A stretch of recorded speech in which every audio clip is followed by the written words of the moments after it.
Oh! I'll bring the ladies back in a bit. My name is Chris Quinlan. Welcome to Melbourne Musos Facebook Live 8. And a bit of a sad day. Dear Shane MacGowen of the Pogues passed away yesterday. And tonight I'll dedicate this show to him and the beats that the Pogues played and some of the songs that we all sing, preferably after a few pints of the black stuff. And there you go. Oh, so what goes on is what I'd love to talk about is the man. He looms large in all Irish business.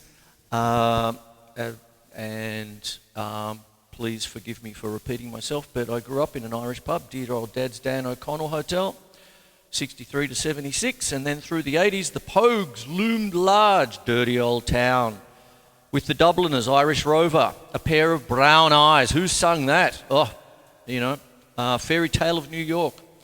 If I Should Fall From Grace, oh boy. And the band played Waltzing Matilda. That's some of the songs of their thing. So what goes on is, what I'm going to do here is mix up Shane MacGowen's life with some of the beats, because it is a drum show, an educational show, okay, all that. And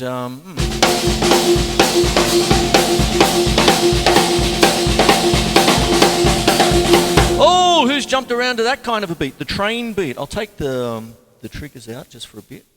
I'll be in and out. The ladies will be around, all that stuff. And what I'd like to do is talk about the beats, talk about his life.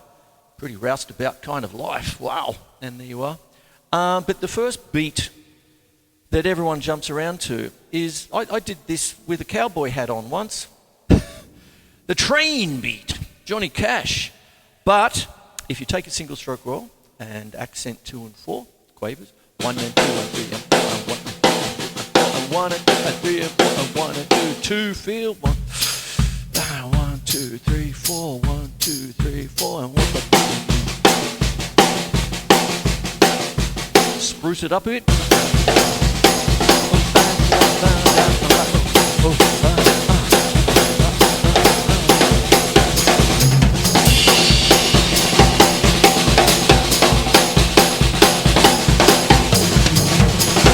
There it is. That's a train beat. I'm going to start talking about this great man.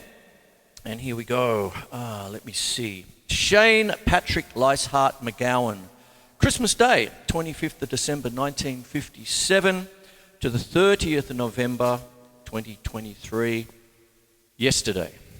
Was an Irish musician, best known as the lead vocalist and songwriter of Celtic punk band The Pogues. MacGowan's songs were influenced by Irish history, Irish nationalism, and the Irish diaspora, and London life. There's plenty of tributes going around today, so I'll just be adding mine. A lot of this you've probably already read. I do my research, and I read the articles, and then I realised I know where that Guardian reporter got all that stuff from. Same place as I've got here. Born in Kent, England, to Irish parents, MacGowen joined the punk band The Nipple Erectors before founding the Pogues in 1982. He drew upon his Irish heritage when founding the Pogues and changed his early punk style to a more traditional sound with tutoring from his extended family. Between 1985 and 1987, he co-wrote the Christmas hit single Fairy Tale of New York, which he performed with Kirsty MacColl. Other notable songs he performed with the Pogues include Dirty Old Town, Sally McLennan, and The Irish Rover, featuring the Dubliners. The 88 release of the Pogues' most critically acclaimed album, If I Should Fall From Grace with God, marked the high point of the band's commercial success. Part 1. So what it is these kinds of songs are with us. I mean, you can't get out of any Irish pub without singing Dirty Old Town at least 4 times. I remember one of the best led birthday parties. Danny down in Newport, and he was part of the Newport Folk Club.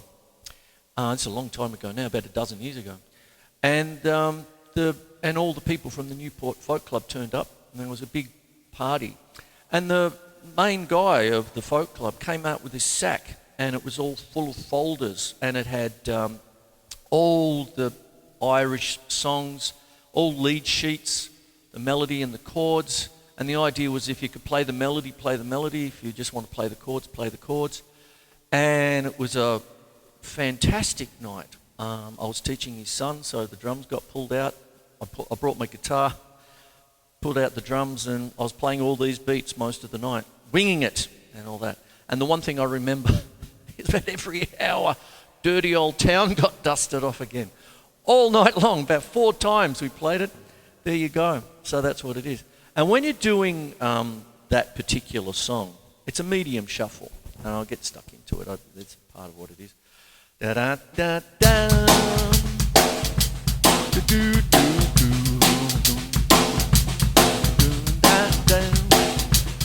Now that's a typical shuffle. 1 to 2 to 3 to 4 to 1 to 2 to 3 to 4. But one of the things about Irish music is that with Shane MacGowen, there's the mention of him starting out with very much a punk band, all that. And it's the one thing I always remember about Irish punk music is that they don't spit on their forebears like, say, the Sex Pistols do or did, you know, that kind of thing. You know, the fascist, God save the Queen and the fascist regime, all that stuff. They took their family song, you know, their country songs, all the traditional songs. And when you're dealing with an Irish jig, which is, you know, you get the 1 2 3 4 5 6 1 2 3 4 5 6 1 2 3 4 5 6 1. If you're doing a shuffle, fits lovely, very nicely, and then you can have a little thing called a rolling shuffle. So if you're playing 1 2 3 4 5 6 1 2 3 4 5 6, put your left hand here, ghost notes, accents in.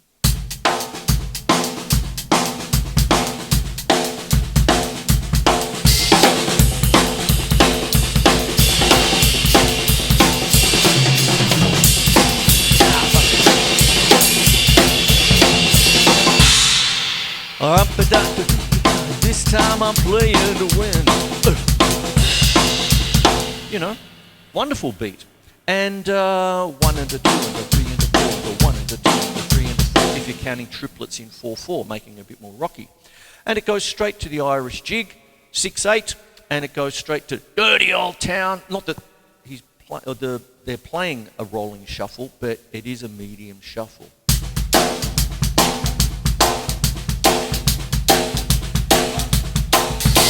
There you go. There it is. Now, when you're doing, say, the Irish Rover and stuff, that's your cut time, right?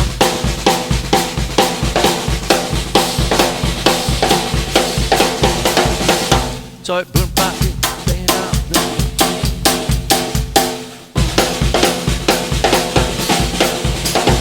there it is, which I've already explained. A cut time, basically, cut common time is cutting the value of the notes in half. So, essentially, the by the book way of doing it is you're taking 4/4 and you're turning it into 2/2, you see.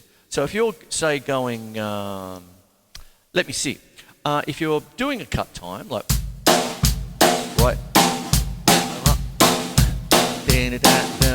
now, 1 and 2 and 3 and 4 and 1 and 2 and 3, that's 4/4, but cut time turns it into a 1 2 3 4 1 2 3 4 1 2 3 4 1 1 2 3 4 1 2 3 4 1 2 3 4 1 2 3 4 ready, Steve, and in ballroom blitz. There you go. But back to our man.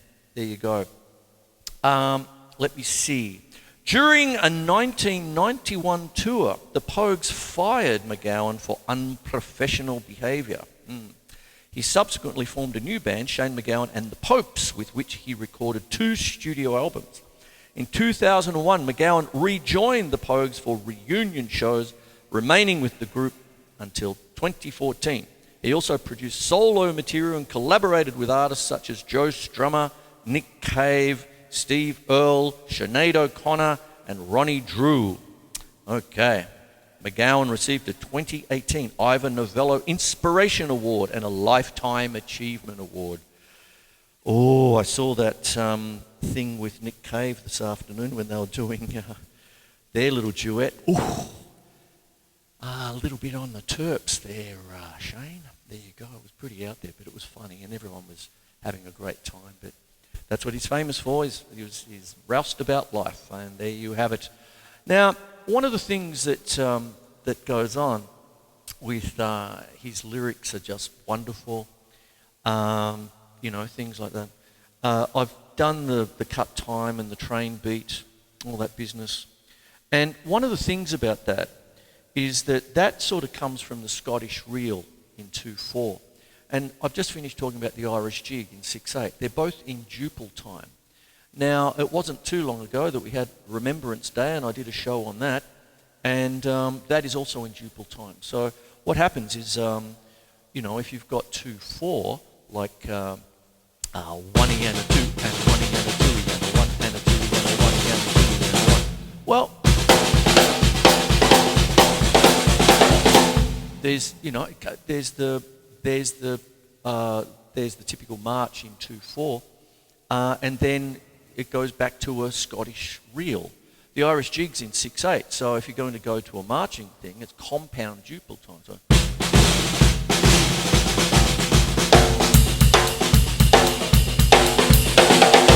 I see them as related, you see, and that's what happens.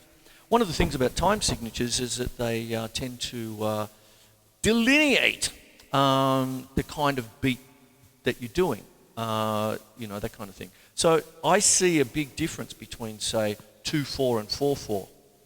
If someone says, "Oh, we're doing a march in 4/4," I usually sort of go, "No, you're not. It's 2/4," that kind of thing. And with 6/8, 6/8 blues beat, 12/8, 1.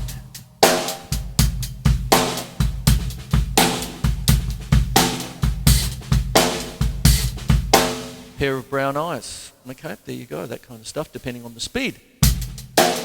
Fairy Tale of New York also.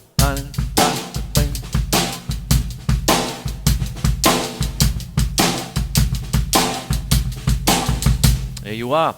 Now, when you're doing it really slowly, it almost takes on the character of a waltz, which is in 3/4. So if you're going a 1, 2, 3 to 1, 2, 3 to 1, 2, 3 to 1,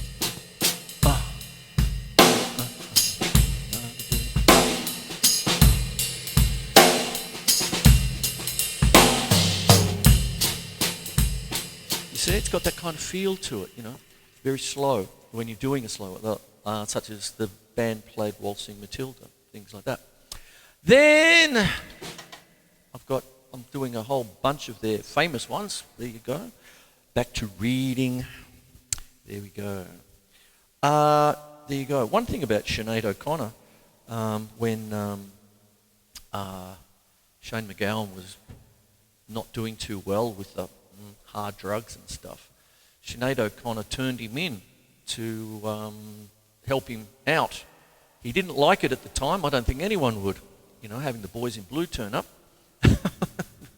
and all that. But he later credited, I need to thank her now because, that kind of thing. So it wasn't too many months ago I did a tribute on her. There you go. There it is. Early life. MacGowen was born on the 25th of December, 1957. I wonder if he did what I wonder if he copped what my Auntie Pat used to do. My birthday's 26th of January. And Auntie Pat used to, I'm sorry for not giving you the Christmas present, Chris. Here's a present for both the Christmas and your birthday. So you get one present for both. Poor old Shane probably copped, one train set or one train or something like that. I want 2 presents. There you go. I wonder if he copped it too. In Pembury, Kent, England is where he was born. The son of Irish immigrants. His father was from Dublin and his mother was from Tipperary, as my forebears, my great-grandparents on both sides. Both of them are from Tipperary. His mother, Teresa, worked as a typist at a convent and had previously been a singer, traditional Irish dancer and model. His father, Morris, came from a middle-class background and worked in the offices of department store C&A. He was, in his own words, a local roustabout. That word is looming large today. Like father, like son. MacGowen's younger sister, Siobhan MacGowen, became a journalist, writer and songwriter. He was born in England but raised in Tipperary in Ireland until the age of 6. There you go. And yes, there you go. There's a lot of there. He was first publicly noted in 1976 at a concert by London punk rock band The Clash, where his earlobe was damaged by future Modettes bassist Jane Crockford. Broken bottle. And there's a picture of him covered in blood. And there you go, which made the local papers with the headline, "Cannibalism at Clash Gig." He would have loved that. Shortly after this, he later joined punk band The Nipple Erectors, later known as The Nips. Which, the nips are getting bigger. Sorry. Which featured bassist Shana Bradley. There you go. There it is there. 1982 to 1991, leading the Pogues. I will come back to that and in a second. So what goes on is what I'm doing here is what a life he had. Hard drinking, hard everything kind of man, and he was very sick. He bobbed up in the papers a little while ago and gone, here we go, that kind of thing. And but his legacy already, was it just a day after? Dirty old town, the Irish Rover with the Dubliners. He respected his upbringing and his heritage. It's a beautiful thing. Pair of brown eyes, Fairy Tale of New York. I'm just reading from my notes. If I Should Fall from Grace with God. The band played Waltzing Matilda. Now I've talked about Cut Time and Train Beat, or the business, Rolling Shuffle I've talked about.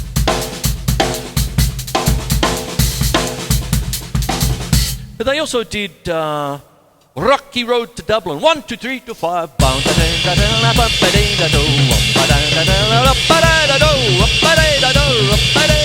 Rocky Road to Dublin, 1, 2, 3, 4, 5.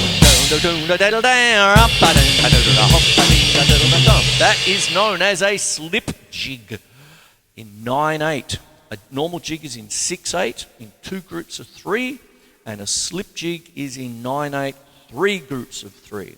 A lot of people think that 9/8 is an odd time. I don't get into that argument really, because for really, yes, 9 is an odd number, but it's like a jazz waltz, like 1 and a 2 and a 3 and a 1 and a 2 and a 3 and a, you see. So when you're actually playing, say, a jazz waltz, like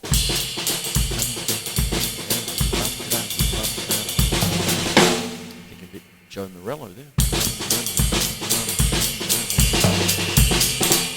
That kind of thing. You could almost change that to 9/8 if you wanted to, but it's not. It's 3/4 in triplets, you see. But 9/8 is a slip jig. 1, 2, 3, 4, 5, 6, 7, 8, 9. 1, 2, 3, 4, 5, 6, 7, 8. And what you can do is just get your right, left, left. Pardon for puffing there. Right, left, left, right, left, left, right, left. Sounds like a waltz there. But if you sort of go 1 to 2 to 3 and the 1 to 2 to 3 and the 1, if I do count it in 3.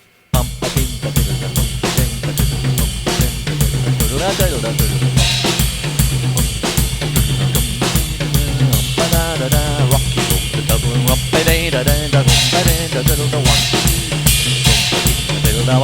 4, 5.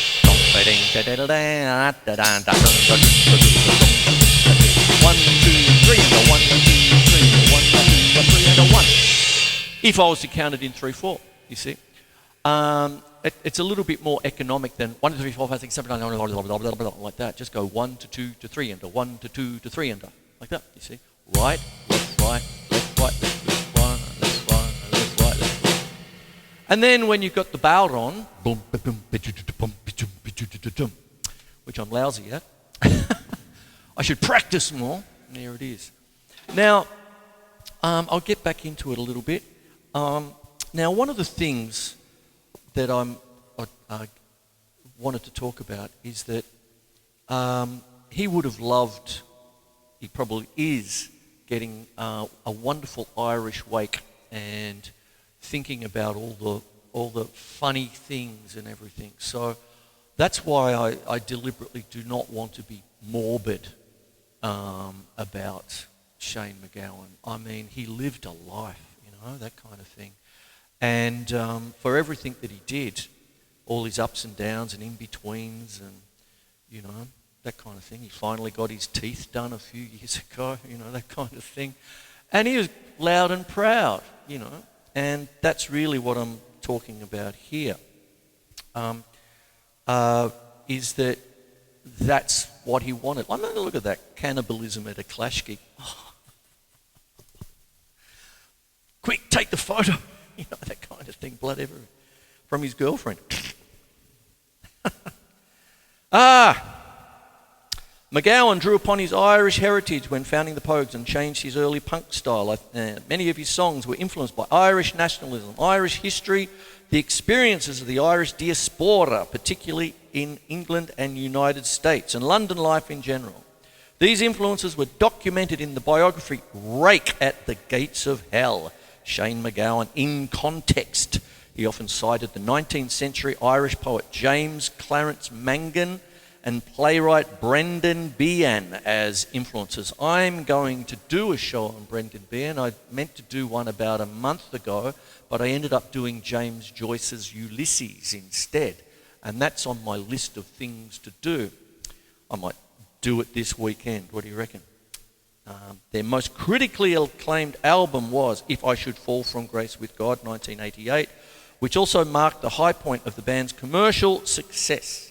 Between 1985 and 1987, MacGowen co-wrote Fairy Tale of New York, which he performed with Kirsty MacColl, sadly passed away in a boating accident, I believe, and remains a perennial Christmas favourite. There you go. In 2004, 5 and 6, it was voted favourite Christmas song in a poll by music video channel VH1. Other notable songs he performed, I've already talked about them with the Pogues, include Dirty Old Town, Sally McLennan and the Irish Rover. In the following years, MacGowen and the Pogues released several albums. In 1988, he co-wrote Streets of Sorrow, Birmingham 6, a song by the Pogues, which proved highly controversial, banned on British TV and radio. He was a naughty boy in Yokohama in Japan. During a 1991 tour, so the Pogues fired him, and anecdotally he said, "What took you so long?" There was a tour in New Zealand, apparently, and they came to get him, and he'd repainted his hotel room and himself completely blue. Blue paint everywhere. And they said, "What are you doing?" The Maori spoke to me. What a lad. All right. I'll get a wriggle on now because I want all of this in and I'm already there. Now, one thing that I haven't done yet is a double paradiddle jig, seeing I'm getting back into doing all this business. I usually do a show like this on St. Paddy's Day anyway. But what I'd like to do is, because the jig looms so large, the Irish jig, I mean, there you go. There's a little thing I do with the bass drum. I actually play. It's a great weapon when you get it going. If we're going.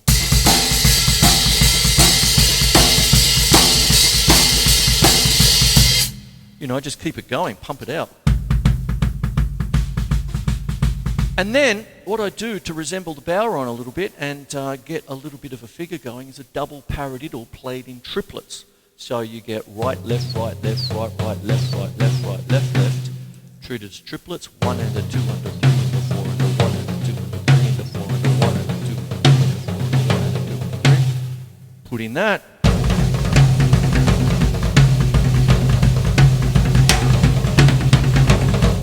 Hey!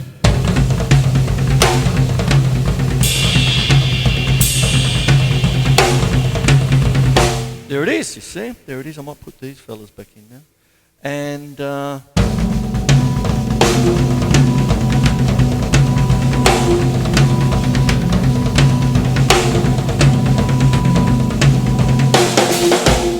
Hoi! There you go. So what happens is I'll wrap it up now. This is to dedication to Shane MacGowen. I haven't quite finished yet. So one of the things that just keeps on going. So please look it up. I don't have a hope in hell to actually do the whole life unless it was an hour show, which I don't particularly want it to be. It's just normal. And then it just keeps on going. So please look it up. And he passed away yesterday, pneumonia. I've had pneumonia twice when I was a kid. The second one was bad. Woof, we nearly lost your son. There you go. What doesn't kill you makes you stronger. So that's why I don't smoke. Oh! Anyway, there you go. So that's basically a dedication to Shane MacGowen of the Pogues. Please look him up. Sing Dirty Old Town 100 times. Go to some Irish pub. And like a national icon. Loved his country. There you go. I'm going to play for him a little bit now.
Thank you.